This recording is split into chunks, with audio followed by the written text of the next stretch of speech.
Gostaria de saber se quando eu encontrar com meu marido no arrebatamento ou no céu, se ele me reconhecerá como que era a esposa dele, e se eu também vou reconhecê-lo como marido ou como meu irmão igual aos outros. Como irmão. Como irmão. A irmã Meda disse, ó, meu precioso irmão, né? Meu precioso irmão. Pois bem, irmãos, nós temos, às vezes, a instituição dos diáconos, reparando, né? Nada de às vezes. A instituição dos diáconos nasceu de uma murmuração, lá na igreja primitiva. Isso quer dizer que a igreja precisava murmurar para ter diáconos. Essa não é a maneira correta, perfeita, não é, de se obter as coisas. Mas a Bíblia diz que havia uma murmuração, eu não sei se realmente foi da igreja ou dos de fora, por causa dos necessitados da igreja. Então foram instituídos os diáconos, homens que deveriam ser, sobretudo, cheios do Espírito Santo, e aí vem 1 Timóteo 3, dando a ordem e a conduta dos diáconos, a condição. O certo é que haviam necessitados, pessoas passando necessidade, então havia uma murmuração por causa disso, e o Espírito Santo dirigiu a igreja a instituir os diáconos para cuidarem dessa parte. Tudo bem. O profeta de Deus os coloca como policiais da igreja também, mantenedores da ordem. Agora, o sistema denominacional trouxe uma bagagem muito má, muito perversa para a igreja. Aquela de que o pastor carrega a igreja nas costas. E tem que estar na casa dos membros, visita daqui, visita dali. E ajuda a resolver, comprar o caminhão, vender casa, comprar casa. Ora, eu não, de forma alguma, eu não diria que um pastor estaria inteiramente reprovado se ele se enredasse dessa forma com a igreja, com os membros. Mas eu sei que estaria lhe sobrando muito tempo, é perigoso ele estar sempre desaprovado em alguma parte, mais cedo ou mais tarde, complicado, enredado, e envolvido nos casamentos e coisas assim diretamente. O que muito acontece, não é? Então há membros que por fim até eles passam a dirigir os pastores e dizer o que tem que fazer na igreja, o que não tem, e tal, e até administrar seus próprios dízimos e coisas assim. Agora, isso é falta de uma liderança pastoral, não resta dúvida. A natureza mostra que o pastor vai na frente e o rebanho atrás. Nunca o rebanho na frente e o pastor atrás. O irmão Branham viu isso lá no Oriente, e quando ele ia para Israel, ele parou no Cairo, de onde Deus o mandou voltar, e lá ele viu aquele pastor indo na frente, e nem sequer olhava para trás quando seu rebanho ia passando no meio de uma feira, onde havia frutas, verduras, legumes e coisas assim. E ele mandou parar o carro e disse, agora eu quero ver a desavença, o que vai acontecer, né? O que vai virar aquilo ali? Uma das coisas que mais chamou a atenção dele é que o pastor nem olhou para trás para ver se tinha alguma ovelha atraída por aquilo, por aquelas coisas tão atraentes, e que se ele pegasse e desse para elas, elas comeriam. Logicamente, a ovelha, se ela passa, ela come alface, come outras verduras, não é?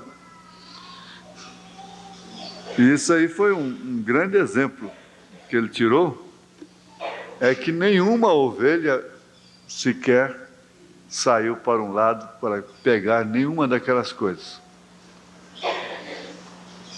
E que o pastor não precisou ficar tangendo, bate daqui, bate dali, ele foi na frente. Sempre lá no Israel, o rei, o líder do povo ia na frente. Sempre foi assim. E ele disse que Jesus é um guia. O guia não toca o rebanho atrás, ele vai na frente. Ele é um guia. E ele disse: eu sou o bom pastor. Mas o que eu quero dizer é o seguinte, que às vezes há murmurações por parte de familiares quando um irmão adoece, uma irmã, ou cai na velhice, mesmo no leito da velhice. Então famílias murmuram e até blasfemam. Claro que o alvo principal nessa hora é o pastor.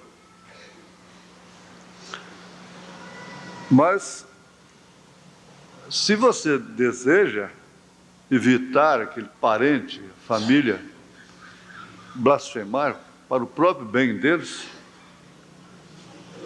a própria família deveria explicar, fala, olha, nosso sistema não é um sistema denominacional. E não há igreja que assista melhor os seus membros do que esta. Com toda a falha, com toda a carência, não há. Não tem nenhuma igreja aí que tenha um diácono com um carro à disposição da igreja para assistir os enfermos, levar no hospital, trazer do hospital, levar na consulta, trazer da consulta. Não tem. E esses grupinhos que se tornam, o irmão Branham disse que grupos da mensagem são piores do que as denominações. E eles são os mais blasfemadores, eles são as hienas. Eles nunca ganharam ninguém, nunca fizeram nada. E eles não fazem nada, nem mesmo pelas famílias.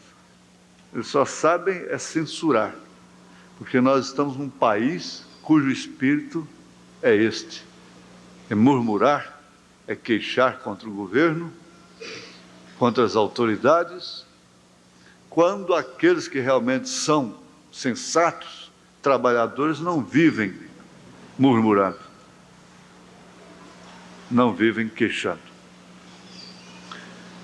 Nós não temos satisfação a dar aos críticos. É como o T.L. Osborne disse, isso me ajudou muito, porque indiretamente o irmão Branham me ajudou muito a começar essa obra, porque Osborne foi ajudado pelo irmão Branham e eu fui ajudado por Osborne, que se inspirou no irmão Branham e sempre nos falou sobre o irmão Branham, não é? Então ele gostava de um provérbio que existe lá no Oriente: enquanto a caravana passa, os cães ladram. E a irmã Cotinha, saudosa irmã Cotinha da Igreja Batista Renovada, ela dizia: Joaquim, ela não falava pastor, Joaquim, eu sou uma noivinha de colar, de cabelo cortado, de unhas pintadas. Está bem, irmã Cotinha, tudo bem. E ela disse para o seu pastor, reverendo fulano de tal, disse: olha,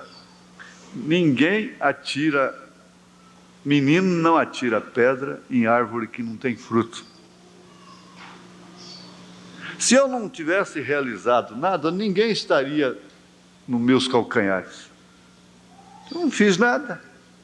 Ninguém me conheceria. Ninguém estaria me censurando, me criticando. Por quê? Vocês têm que aprender isso, gente. Os obreiros precisam aprender isso. Às vezes murcha por uma coisinha, se arrasa, e para, e se enforca. Não entendo isso. Quem quer realizar tem que estar disposto a ser criticado, ser censurado, ser xingado. Não tem ninguém que queira realizar e possa realizar sem ser invejado, sem errar. Ninguém pode realizar sem errar. O profeta diz isto. Ele disse: você nunca fará coisa alguma. Inclusive deu o exemplo daquele rapaz que disse que não precisava de borracha. Então você não serve para trabalhar comigo, porque você não erra. Então quem quer realizar tem que virar as costas para muita coisa e seguir em frente. E é na linguagem daquele provérbio, daquele adágio, né? Enquanto a caravana passa, os cães ladram. Isso é a coisa mais certa. Mesmo no seu pequeno mundo do lar, no seu pequeno mundo, porque cada um tem o seu mundo, o seu campo de liderança. Alguém tem que discordar com você. Muitos, de uma maneira bem intencionada, e até você amanhã tem que entender que estavam certos. Quantas vezes a gente tem que corrigir, mudar de ideia, ceder? Porque líder que não cede, que não aprende, não é líder. O líder vive aprendendo. Abraham Lincoln foi um presidente sem similar. Ele pôs em uma das suas pastas mais importantes um inimigo rival dele. Só que era um homem capacitado. E que só teceu um elogio a Lincoln depois que ele estava no caixão morto.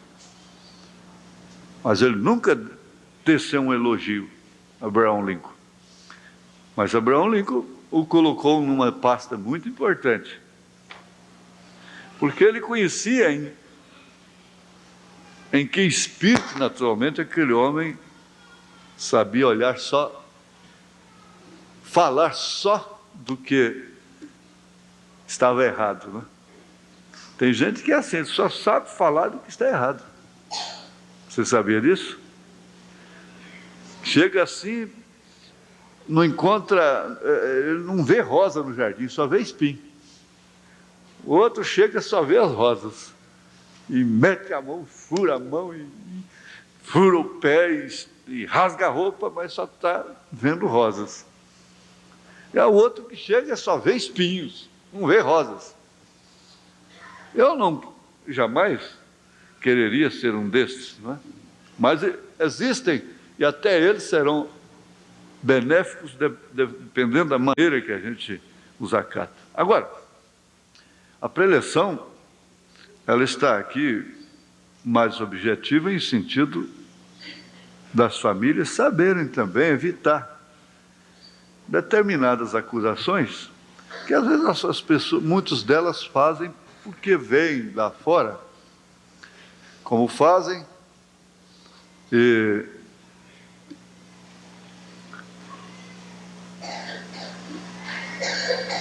não aprenderam de forma diferente e fazem também por falta de conhecimento. Alguns, né?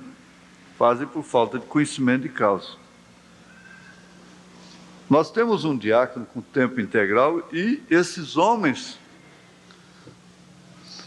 que têm dedicado suas vidas, justamente eles, biblicamente, de acordo com a ordem da igreja, é que devem dar assistência aos doentes. É que devem levar a ceia aos doentes. É justamente eles, de acordo com a ordem da igreja. O pastor é a parte espiritual aqui.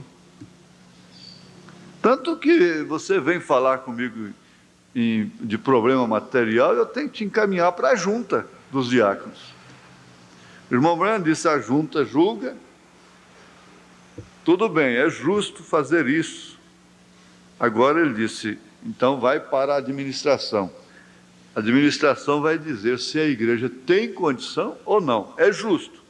A junta diz: é justo, aprova aquela ajuda.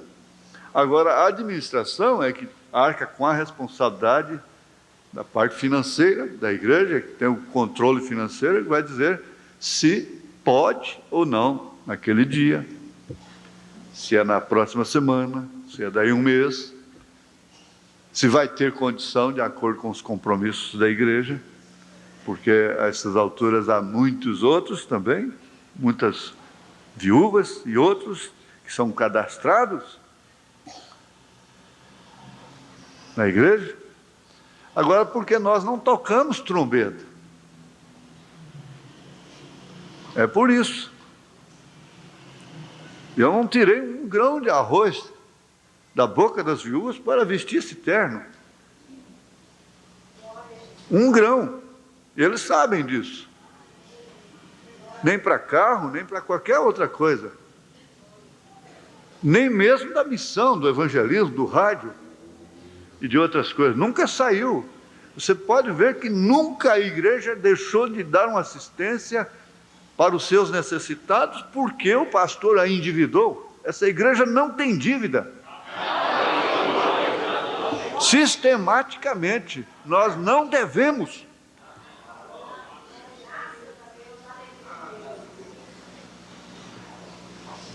E esse é um grande segredo que nós temos. Você tem que ser conscientizado também sobre isso. Nós temos uma administração super eficiente, invejada. Deus nos deu homens capacitados. É uma administração invejada. Já chegaram a falar, é de invejar. Um grupo de pessoal que é invejado. Eu não tenho culpa. Por quê? Então a irmã Cotinha ainda dizia: o macaco só pode dizer que a banana está podre mesmo, Joaquim. É assim. Mas Joaquim, eles só têm o estilingue, eles só sabem jogar pedra na vidraça. Você é vidraça. E eles são os estilingueiros. Olha, aí então a família, se quiser, por amor da pessoa, diz: não, vocês estão enganados, não é assim não. Não é assim. Nós temos 2 programas de rádio por dia, e mesmo se não tivesse. Além disso, sobretudo, em primeiro lugar, só a palavra genuína que nós recebemos é o maior pastoreio que existe no mundo. Começa por aí. Olha, é claro que uma igreja pequena seria mais fácil. Uma igreja relativamente grande como esta é humanamente impossível. Eu tentei fazer um programa de visita, não dei conta. E quando eu insisto, quando começo logo, alguma coisa diz: olha, para, porque eu vejo que até uma brincadeira você ofende. Às vezes é perigoso até matar uma pessoa. E que é engraçado, você sabe, às vezes eu chegava assim, arrasado, dor de cabeça, era só pegar um aí de costas, que daí a pouco estava... Era o melhor analgésico que tinha, né? Analgésico. Mas tem que acabar com o analgésico, né? Tem que ser um curativo mesmo. Isso é bom a gente sempre conversar um pouquinho assim sobre essas coisas, porque conscientiza mais também, né? Eu não acredito que as pessoas aqui de dentro, que conhecem, façam isso, né? O verso 12 e verso 13 da carta aos Hebreus, capítulo 4. Isso ainda continua nos conscientizando sobre a onisciência de Deus, onipotência, onipresença, não é? Se a nação toda tivesse luz sobre a onisciência, a onipresença, a onipotência de Deus, a nação estaria florida, né, como eu disse. Porque você quer ver um governo florescer nesse país, é se o temor reverencial caísse no povo, nos funcionários, nos próprios governos, né? Nas autoridades, nos delegados, em todo mundo. Então, o mundo seria transformado se caísse o temor de Deus, o temor reverencial. O que nós vivemos lutando para não perder também, aquele temor reverencial. Como é que pode pensar num mundo com temor de Deus? Está bem custoso. Essa seria a única solução. Porque aí, quando o funcionário pegasse uma taxinha lá do Estado, ele teria temor de Deus. O sinaleiro estivesse vermelho, o temor de Deus não deixa invadir. A placa é contramão, o temor de Deus não deixa entrar na contramão. Não precisa ter guarda olhando nem nada. E assim, até chegar no alto escalão, nos sistemas, hoje muito conhecido, sistema PC, né? Agora pegou para o resto da vida. E no IBAMA, os trilhões, e essa coisa toda. Agora, isso tudo é cumprimento do Apocalipse, é cumprimento da Bíblia. Se o justo apenas se salva, onde vai aparecer o ímpio? Disse São Pedro, né? Mas vamos aqui, porque a palavra de Deus é viva e eficaz, e mais penetrante do que espada alguma de dois gumes, e penetra até a divisão da alma e do espírito, e das juntas e medulas, e é apta para discernir os pensamentos e intenções do coração. E não há criatura alguma encoberta diante dele, antes todas as coisas estão nuas e patentes aos olhos daquele com quem temos de tratar. Vejam, isso é aos Hebreus, capítulo 4, verso 12 e 13. Senhor, nós estamos mais uma vez diante do Senhor, pois o Senhor é a palavra. E aqui está a tua palavra. Ninguém pode se esconder disso. Não tem como. Tudo está nu e patente diante do Senhor. É claro que nós temos que ter roupa, nós temos coisas que não podemos publicar. Não que com isso nós estejamos pensando que estamos tampando aquilo do Senhor. Mas, ó Deus, por isso é que nós chegamos ante a Tua presença de uma forma penitente, humilde, reconhecendo que temos muitas coisas indignas e que o Senhor é incompatível.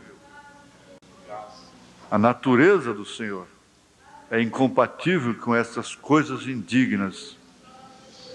Não combina de forma alguma. Não queremos nos enganar a nós mesmos. Nós queremos sempre dizer que a Bíblia é a palavra do Senhor. E ela sempre diz o que ela quer dizer realmente. Nós não estamos aqui para torcê-la em benefício nosso, o que seria em malefício, seria para destruição. Em nome de Jesus Cristo, nós pedimos que isso possa ser uma constante em nossas vidas, até o fim. Em nome de Jesus. Amém. Assentai-vos, irmãos.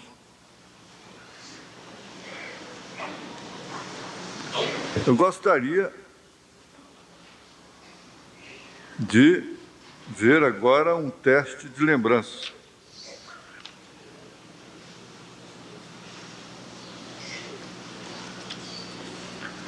No domingo passado, qual foi a tônica mesmo do assunto, hein? O que seria destacado hoje de manhã? Irmãs e irmãos. As moças aí, ó, com muita cabeça de peixe, guarda tudo no coração. Vamos ver? Se há um destaque, as crianças também podem. Você sabe que o bom detetive é aquele que ouve uma vez um telefone e acabou, ele não precisa escrever, não. Ele guarda. Ele não precisa tirar a caneta, que não quer. Repete aí, não. Por quê? Sabe por quê? E você vai notar isso. Você vê um telefone que você vai usar só uma vez, caso comercial, qualquer coisa, daí a pouco você não lembra mais do número. Mas se é da namorada, basta ela te dar uma vez. Não é, irmão Luquema? Não é assim? É? Ele disse que é. Basta falar uma vez. Sabe por quê?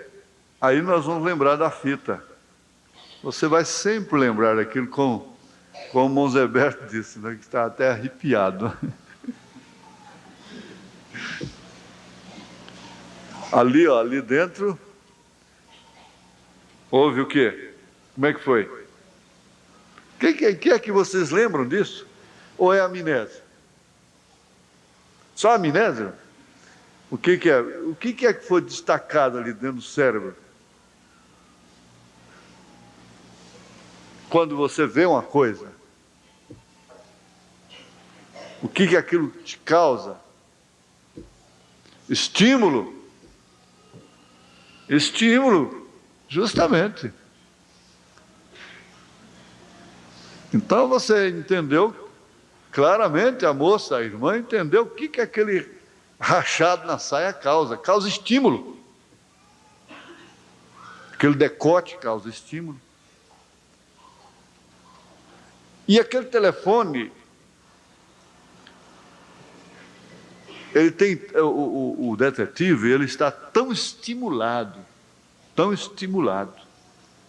com o seu serviço, com a sua missão, e tão empregado, jogado naquilo, que basta ele ver, ouvir uma vez. Então aquilo é um estímulo tremendo para ele. Você pode perceber que você pode ser até uma pessoa esquecida. Mas deixa o seu marido estar daqui 1000 quilômetros, lá do outro lado da terra, e de repente ele fala com você um pouquinho e dá um número do telefone para você. Não tem. Se você grava, você precisa gravar, você tem que gravar. E você não tem com quem escrever. Por quê? É um estímulo que está havendo, tão grande, que leva o cérebro a destacar aquilo de uma maneira especial e gravar de uma maneira especial. Agora, se aquilo não está te interessando muito, não está te estimulando muito, então não guarda. Não guarda na hora. Eu não quero dizer que com isso você vai gravar toda a mensagem, a Bíblia toda, não é isso. Espera aí. Mas você pode ver que há escrituras que estimulam mais o crente.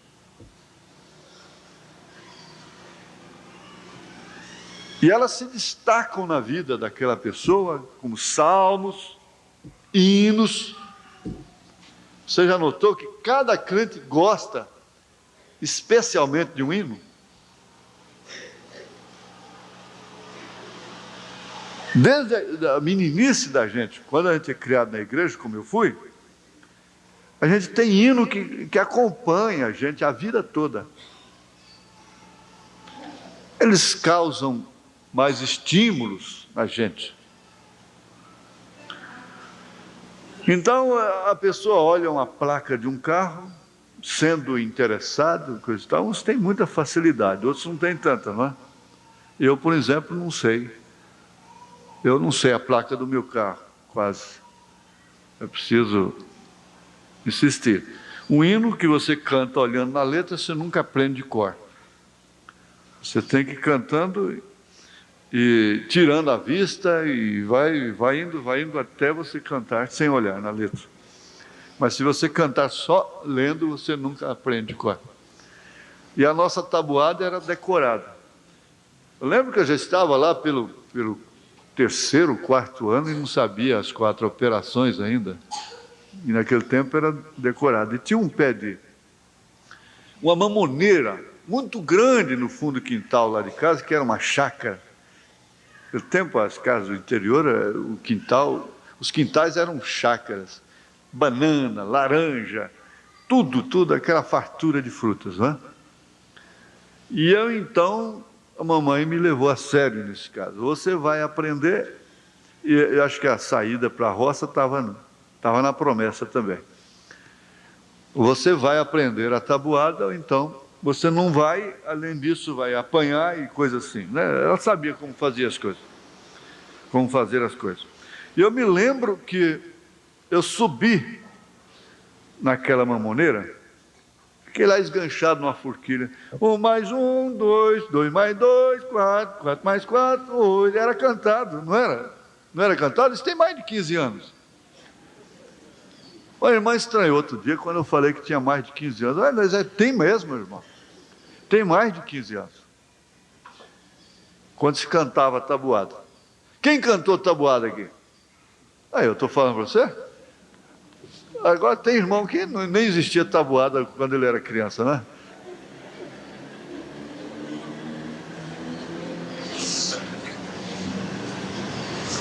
Mas foi assim, de somar até dividir. Mais ou menos 1 hora lá em cima da mamoneira, quando eu descia, eu já sabia tudo de cor. Pronto. 7 vezes 7. Vá. Como é que é? E 49 dividido por 7?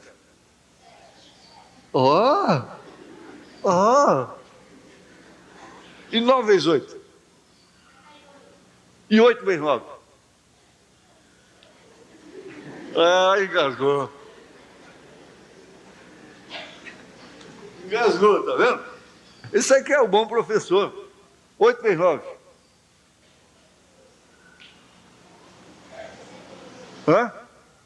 72. 9 vezes 8?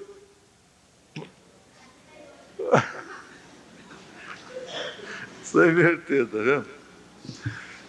Mas é isso, aí depois você não esquece mais nunca. Mais nunca. Porque gravou aquilo, né? Fica gravado lá dentro.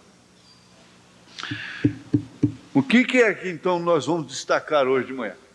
De domingo passado. Olha, o nosso tempo está indo. Nós temos que prosseguir aqui o estudo. Muito embora já estão estudando, não é? E as moças inteligentes? Como? Não dê ouvidos a maus pensamentos. Uma boa lembrança. Antes de mais nada, fazer um pacto de fé com a mensagem. Boa lembrança. Vamos ver outra. Vamos ver se nós chegamos lá. Ele conhece o meu nome desde antes da fundação do mundo e já botou aquele outro nome lá no livro da vida do Cordeiro. Tudo bem. Agora, o assunto estaria relacionado com julgamento.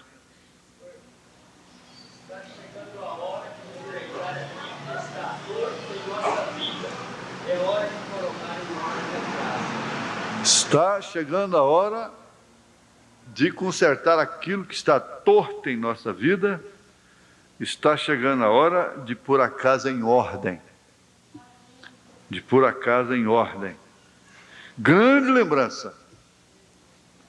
Agora vem só mais um, chegar lá para nós continuarmos aqui.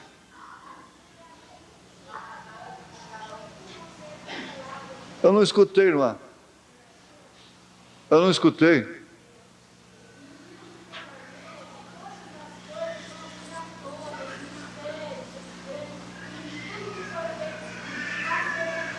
No dia do julgamento, tudo virá à tona. Se cumprirá aquela escritura que Jesus disse, e nada que está encoberto ficará encoberto, incluindo os mistérios de Deus que são revelados, que nada que estava encoberto, nenhum deles fica encoberto. A irmã levantou a mão.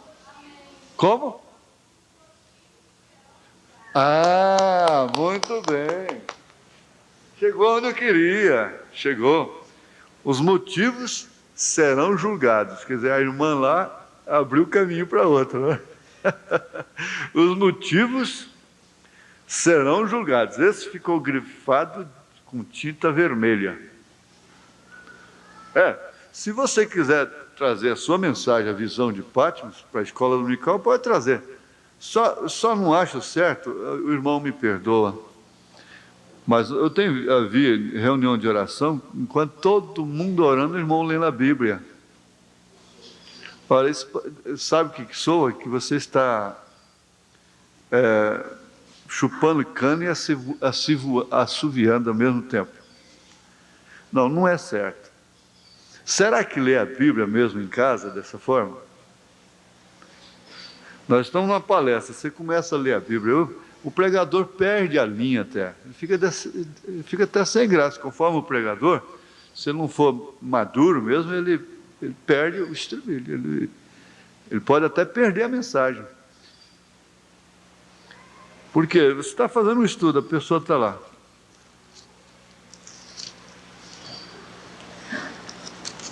A gente entende, qualquer um entende quando é que você está anotando uma referência. Aí é diferente, né? Todo mundo está anotando, às vezes combinando na própria Bíblia, é diferente. Mas você percebe quando a pessoa está lendo, olhando, outros assuntos que às vezes até surgiu na hora e vai fazer aquele estudo lá. Você pensou, você está falando com uma pessoa em casa mesmo, e a pessoa está no outro mundo completamente diferente. Você vai, ô fulano, escuta, faz favor, peraí. Não, você está entendendo o que eu estou te falando? Quê? Então você fica sem graça, não fica? Então não faz isso não. Eu não creio que Jesus fica satisfeito com a igreja orando, o irmão lendo a Bíblia. E o diácono da fala, ele continua. Eu não creio, quer dizer, não é para ofender, mas para ajudar, porque outros podem fazer o mesmo. Então, vamos ver aqui. Os motivos serão julgados. Ora, isso é uma coisa tremenda, irmãos. Foi quando o irmão Brana respondeu uma pergunta, não importa, se nós ficarmos só nisso hoje, não tem problema. Então, ele respondeu uma pergunta seguinte, sobre penteado. As irmãs, lá na América, elas eram zombadas, porque diziam que elas tinham pneu de estepe na cabeça. Pneu de estepe. Então, eu vi pessoalmente, a maioria das americanas. Então tem aquele penteado tradicional, que não sei como é que elas fazem, que deve dar um trabalho terrível, deve ter tempo demais, né? E aquilo fica muito bem feito, coisa e tal, mas Então, por quê? Ele fica parecendo mesmo um pneu, uma coisa assim. Aqui acho que não tem ninguém com aquele tipo de penteado, né? É que normalmente a pessoa tem que ter muito cabelo também, né? Assim, cabelo alto mesmo, né? E outras de coque, né? Coque, não é? Não mistura coque com cócara, não, de cócara, né? É de coque, né?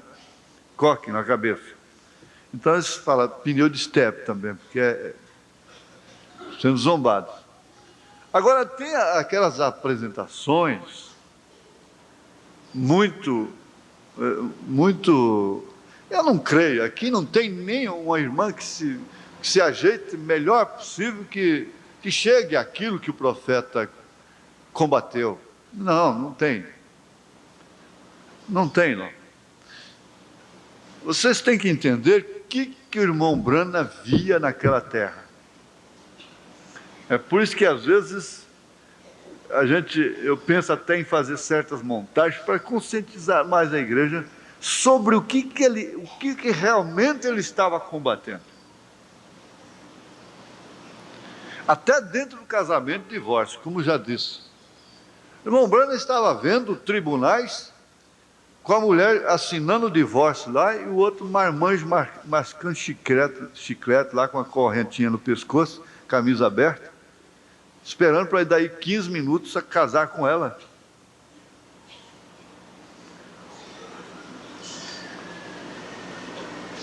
Ele não estava falando de circunstâncias impensadas, coisas.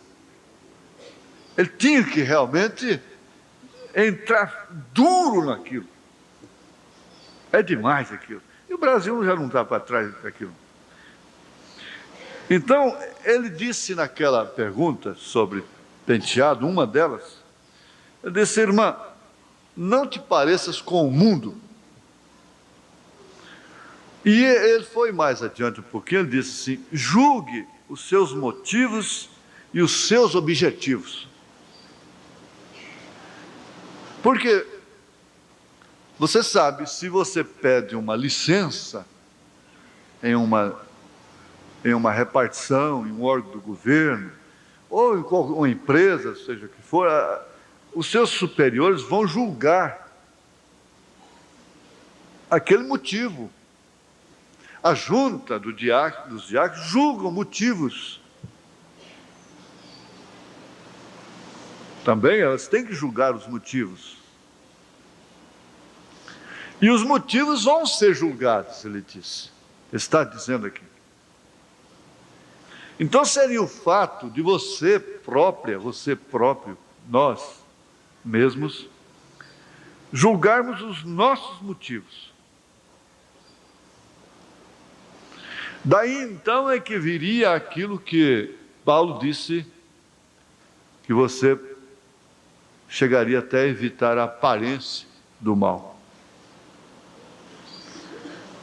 Ninguém evita a aparência do mal sem essa capacidade de julgar os seus motivos. Então ele disse: todas as coisas me são lícitas, mas nem todas me convêm. Então, mesmo coisa lícita, passaria por um auto-julgamento. Você julgaria aquilo, você próprio. Para que eu estou fazendo isso? Por quê? Por quê e para quê? Aí então, veja, isso aí você está julgando seus próprios motivos, seus próprios objetivos. Os motivos, por que de fazer, por quê e para quê, objetivo, para quê. Motivo, por quê. O objetivo fala, mas para quê? É a finalidade disso? Com que intenção eu estou fazendo isso? Está vendo como se julga os seus próprios motivos e objetivos? Foi o que ele disse. Por quê e para quê? Irmã, você vai fazer esse tipo de penteado. O que ele queria dizer é isso. Ele disse, se você quer te parecer bela para o seu marido, tudo bem. Agora, cabe ao pastor ir um pouco na frente, e às vezes a gente tem que entrar nas reticências.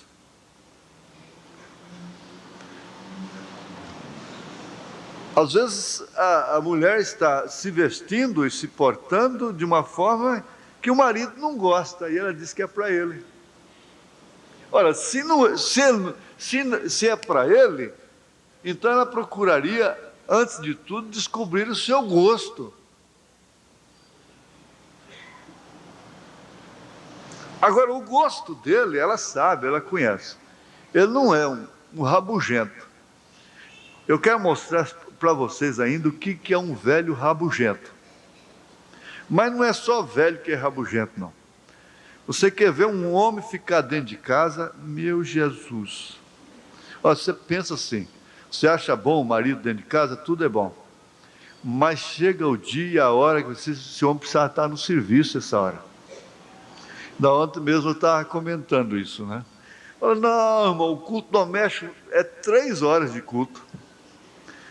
A mulher tem que lavar roupa, tem que fazer o almoço, tem que fazer afazeres, não é? E apaga a luz, olha o sabão dentro d'água. Esse menino está gritando demais, está chorando demais. E assim por diante. Mas é cansativo um homem rabugento dentro de casa. Mas não vai pensar, o irmão Branham disse, eu não quero ser um velho rabugento. Porque, vamos dizer que quando é jovem, não é rabugento, mas quando fica velho, se torna rabugento. Foi o termo que ele usou, e eu estou usando o termo que ele usou. O irmão Branham usou termos muito populares, não é? Então, pensa bem você ter um homem rabugento dentro de casa. Uma mulher queixosa, rixosa. Salomão, você sabe o que ele falou, né? Ele disse, é melhor comer como é que chama? Como é que fala mesmo? Um molhozinho. Um molho verde, né? É cebola, aqui para nós, a cebola, salsa, né? Salsa, ou coentro, picado num arrozinho branco com farinha, com um ovo frito só, num rancho, com a mulherzinha compreensiva, satisfeita, com o vestidinho remendado, sem queixar, sem estar suspirando, sem estar lamentando, do que numa mansão. Foi o que Salomão disse, numa mansão, uma coisa linda, com uma mulher rixosa. Não tem coisa pior do que uma mulher rixosa. E para a mulher não tem coisa pior do que um homem rabugento. Então você vai entender, eu não quero ser um homem rabugento dentro de casa, porque isso é insuportável. A voz da gente fica nojenta, o caboclo fica fanhoso, de voz cansativa, falador. A voz dela fica fanhosa, fica cansativa, estressante. Então julgue os seus motivos, os seus objetivos. Por que eu estou falando? Para que eu estou falando? Por que eu estou fazendo? Para que eu estou fazendo? Foi o que o irmão Branham ensinou à igreja na prática. Ele passava por isso correndo, como nós já aprendemos. O irmão Branham não tinha tempo. Ele não era só dedicar criança, casar jovem e sepultar velhos. Não é isso. E visitar nas casas quando um crente gemesse, para dizer que é bom pastor. Não é isso não. Daqui a pouco o pastor tem que deitar com com o irmão que morreu lá dentro da sepultura, para ser bom também. Não é certo? Então não é isso, não é bem isso. Julgue os seus motivos, porque eles um dia serão julgados. Então ele disse para aquelas irmãs, ou para aquela irmã, disse: olha, irmã, julgue os seus motivos, os seus objetivos, e não te pareças com o mundo. Julgue por que você falou, por que você vai falar, por que você vai fazer, por que você vai deixar de fazer, etc. Por quê? Porque a palavra de Deus é viva e eficaz e mais penetrante do que espada alguma de 2 gumes, e penetra até a divisão da alma e do espírito, das juntas e medulas, e é apta para discernir os pensamentos e intenções do coração. Então, ela é apta para julgar todas as razões pelas quais você fez ou deixou de fazer. Porque nós erramos de 2 maneiras. Por comissão é aquilo que você comete. Por omissão é aquilo que você deixa de fazer. Aquilo que você deixa de praticar. Você deixar de fazer, às vezes é pecado também. Não é só fazer, cometer, que é pecado. Tem o pecado por comissão e o pecado por omissão. Existe o crime, até na lei, no Código Civil. Existe a omissão e a comissão. Então, praticar é comissão. Deixar de fazer é omissão. É omitir-se. Ele disse, é seu dever ele chegar em casa, você tem costurado a sua roupa, pregado o botão que arrancou, remendou a roupa, tem que escandaliza ver eu passei uma cena, para mim aquilo é um exemplo do que os judeus estavam enfrentando lá na Polônia, e viver até debaixo da terra. A mulher ele não tinha roupa, e a mulher, para consertar a roupa dele, dentro de uma carroça, tem que costurar lá no próprio corpo dele. Isso deveria ser uma lição. É porque nós estamos abastados, né? Com a barriga cheia, com o celeiro cheio. Então não podemos ver essas coisas, né? Os nossos olhos são tão puros, tão santos, que não podemos ver uma mulher costurando a calça do marido numa circunstância tão terrível. Aquilo provoca adultério, é? Provoca cobiça. Quem quer cobiçar uma situação de um pobre velho marido ali em pé dentro da carroça e fugindo, e a mulher tem que costurar a calça dele ali atrás? Você quer uma vida dessa, minha irmã? O profeta disse assim, que é o dever dela costurar a sua roupa, remendar a sua roupa, ter a sua roupa limpa, pregar os botões. Aí ele disse, se ela não faz, o que ela está fazendo? Ela está omitindo, ela está sendo omissa. Se ela não faz o que ela deve fazer, ela deve estar fazendo alguma coisa que ela não deve fazer. Se a mulher não está em casa fazendo alguma coisa que ela deve fazer, de um modo geral, ela está fazendo alguma coisa que ela não deveria fazer. Hoje, lá no mundo social, tem mulheres polêmicas nos debates delas, dizendo, não, gente, vocês estão enganadas, vocês estão se enganando, vocês não são felizes. Nós mulheres não nascemos para isso. Nós queremos, a mulher precisa de homem.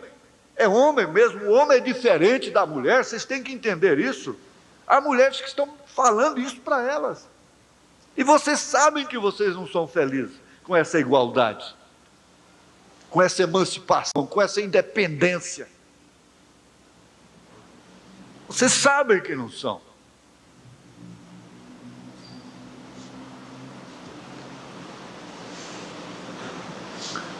Então você entende, ele disse, se ela for omissa naquilo que ela deve fazer, ele chegou a dizer, você tem a graça para com ela. Ela anda de lojinha em lojinha, ela diz assim, eu estou falando usando o termo do irmão Brenner, e ela tem gasolina nos pés.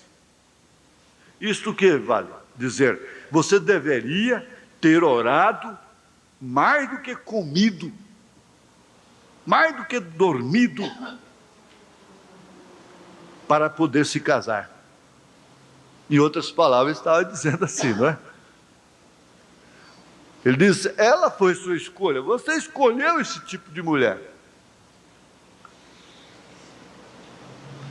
Mas o nosso assunto não se prende a isso. A omissão, comissão. O homem que não procura responder no posto do seu dever, dentro dos seus limites, ele está omisso para com a sua família, ele está enquadrado até no Código Civil.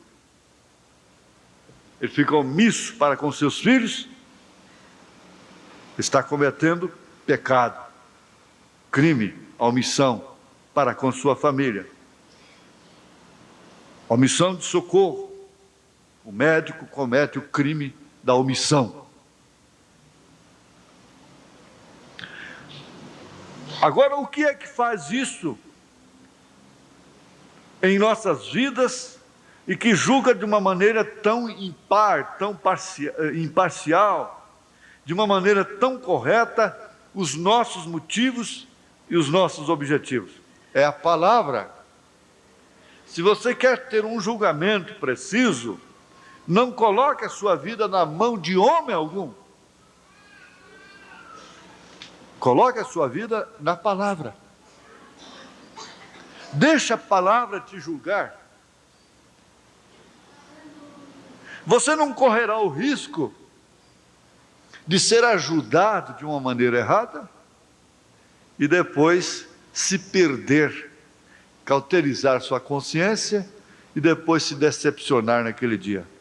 Você não corre o risco também de receber um jugo pesado que você não pode suportar.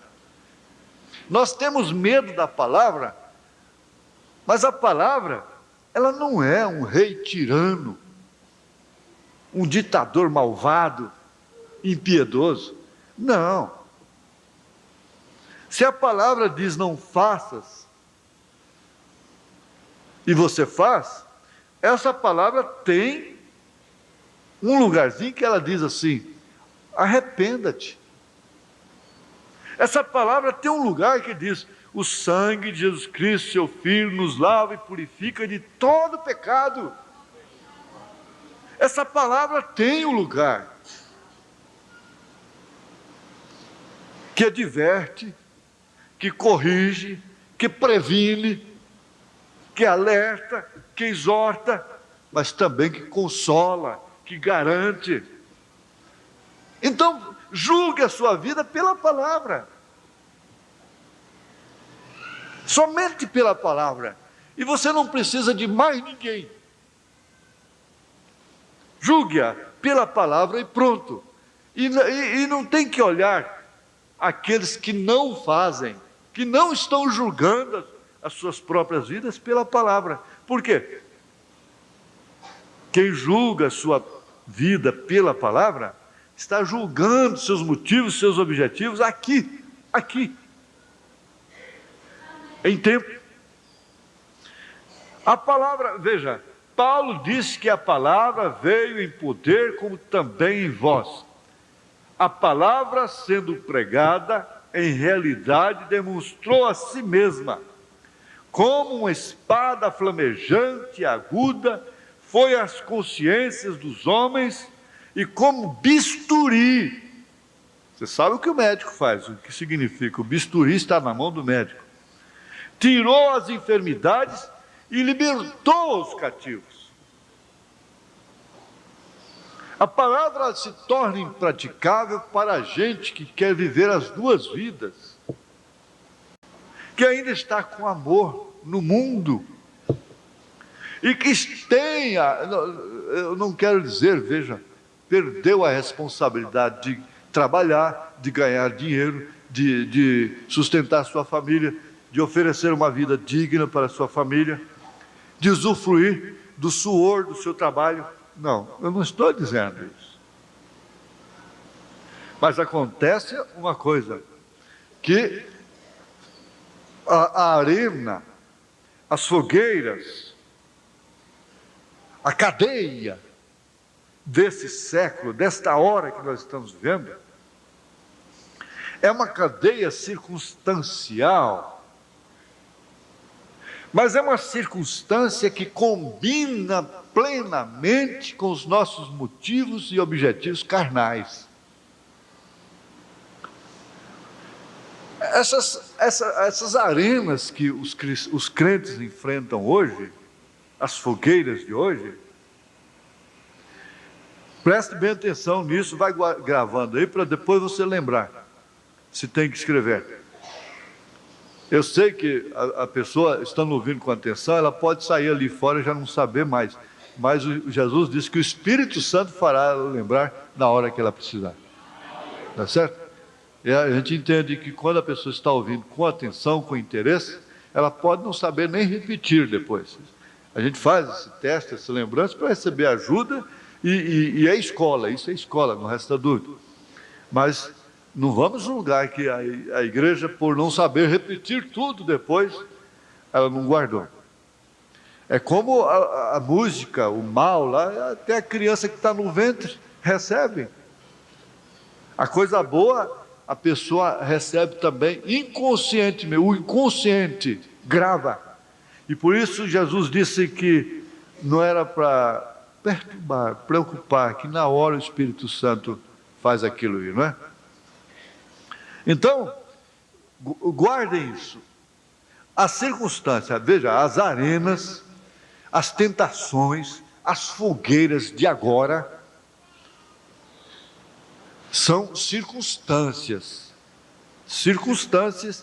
que combinam com a inclinação da nossa carne. Agora, o que é a inclinação da nossa carne? Paulo disse aqui aos Romanos, capítulo 4, né? É capítulo 4, né? Deixa eu ver.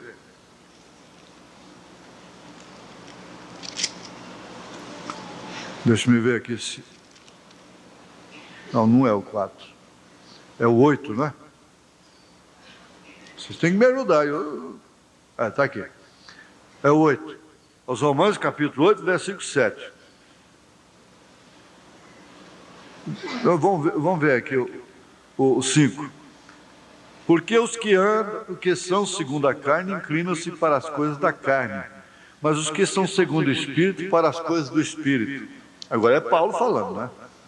Porque a inclinação da carne é morte, mas a inclinação do Espírito é vida e paz.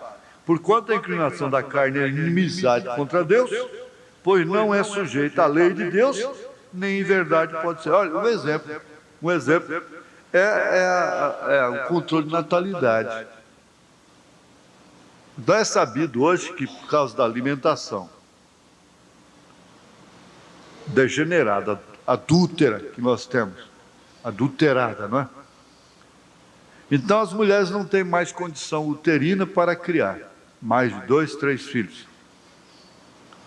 Mas acontece um detalhe, que essa circunstância combina com a inclinação delas. Explicou melhor agora? Combina perfeitamente com a inclinação da carne delas. O que vale dizer, isso lhes apraz, saber que depois de 2, 3 filhos tem que operar. E com satisfação elas dizem, eu não posso, mas o médico diz que não posso. Eu não posso fazer mais uma cesariana.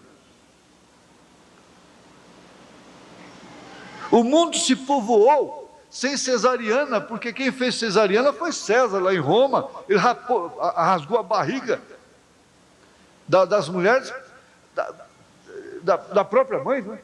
Da própria mãe, para ver de onde ele tinha saído. Então, por isso leva o nome de cesariana. Mas o mundo se povoou sem cesariana. E nós sepultamos a irmã Maria, Francisca Maria dos Santos, com 72 anos de idade, teve 17 filhos. Foi para o hospital, ficou no hospital internada, chegou a ferir o corpo todinho, virou pura ferida, 6 meses de cama para morrer. Nós tivemos a irmã aqui com 23 filhos, 18 filhos, 13 filhos, 8 filhos.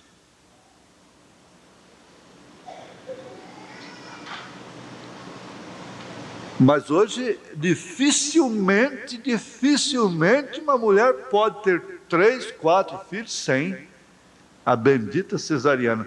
E vamos dar graças a Deus por ela. Ainda tem mais essa. Você quer saber de uma coisa? De joelhos, dando graças a Deus pela medicina. Porque se não for ela, nem assim. Mas lá dentro, é o que o profeta diz, você vem a mim e eu sei julgar o que está dentro de você. Lá dentro a circunstância está combinando com a vaidade dela. Lá dentro, lá no âmago, o que ela bem queria era exatamente não ter mais do que 1 ou 2 ou 3, no máximo. Porque esse é o espírito da hora. Então entra a circunstância da comida, o homem desempregado, às vezes desordenado, e um filho por ano. Um médico falou para mim, falou, mas como é que vocês vão ter essa estupidez? O homem está dando conta nem de 2 crianças. Então, veja, é arena.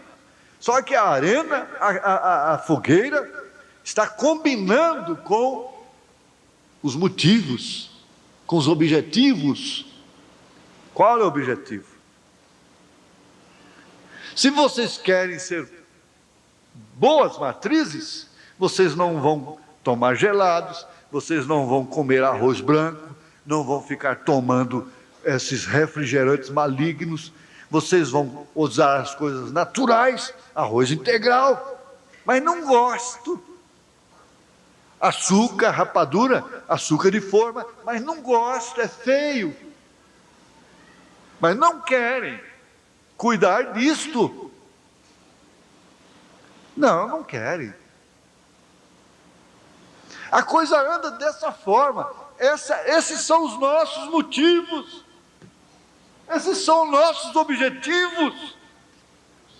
Esse é o objetivo e o motivo da sociedade. Eu vi uma mulher falando com um cachorro essa semana.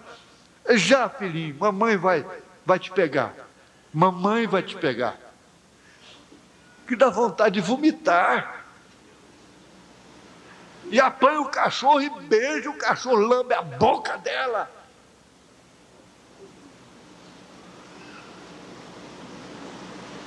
O que você lembra numa hora dessa?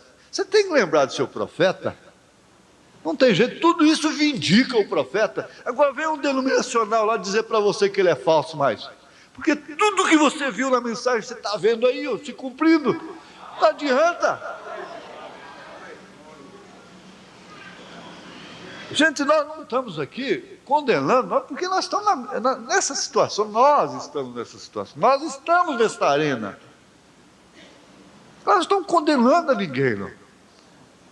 Tanto que quando uma irmã tem que operar, que vem no escritório, eu digo, irmã, a única coisa que você tem que fazer é o seguinte, é ver com Deus, lá diante de Deus, se isso não está combinando lá dentro com o desejo do seu coração.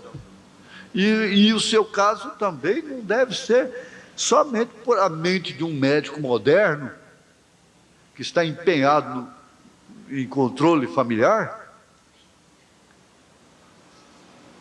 Você tem que examinar seus motivos, julgue os seus motivos, seus objetivos, e deixe o resto por conta de Deus.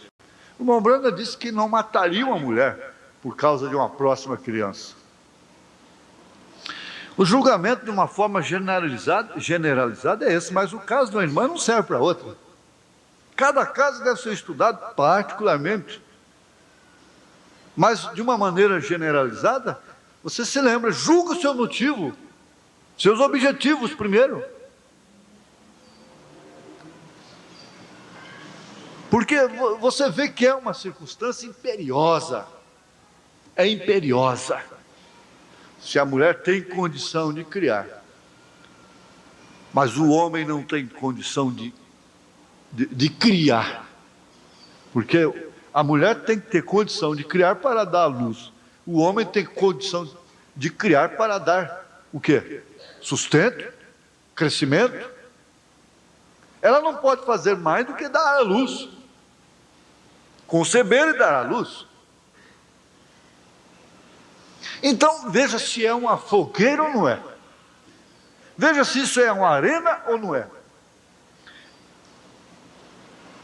Então ele disse, você vem a mim, e eu sei se você está mentindo ou não. Agora ele falou isso com a sua igreja. Veja. Agora você leva essa consciência perfeita. Ela é uma consciência perfeita de que a palavra é apta para discernir as intenções dos corações. Se realmente aquilo veio combinar com as intenções do coração.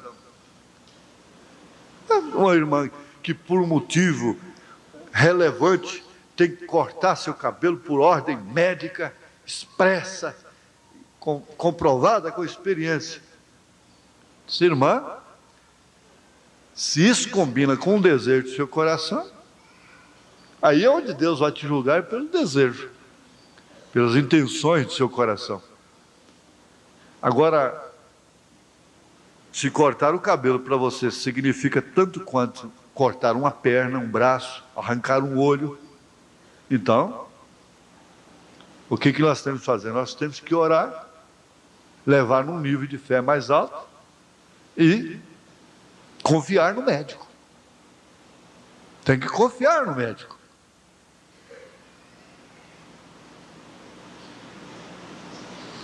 Não aquele médico. Você entende, não é aquele médico que... isso é bobagem. Faz isso aí para experimentar. Não. É aquele médico consciente. Você conhece quando um médico respeita a estrutura da mulher, do homem, da família, respeita a fé das pessoas. Agora, você constata também quando aquele é o único recurso que ele tem. É isso? Isso é muito bom.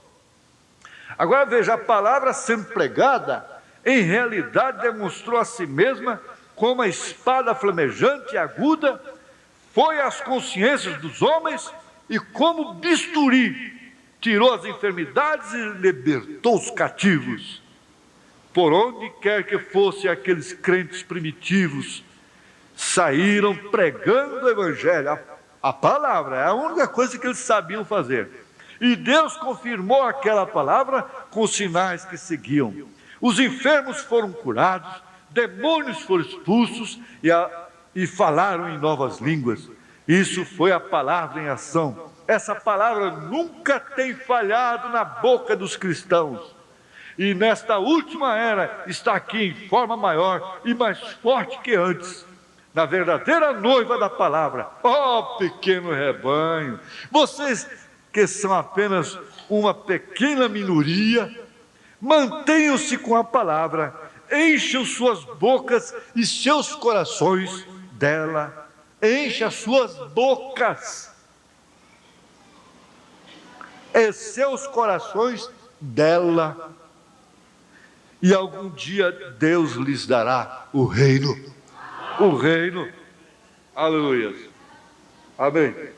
Você é um pregador do Evangelho também, e você está aqui por uma boa causa. Você não está doente, você está em necessidade e você quer um avivamento pentecostal para começar em sua igreja.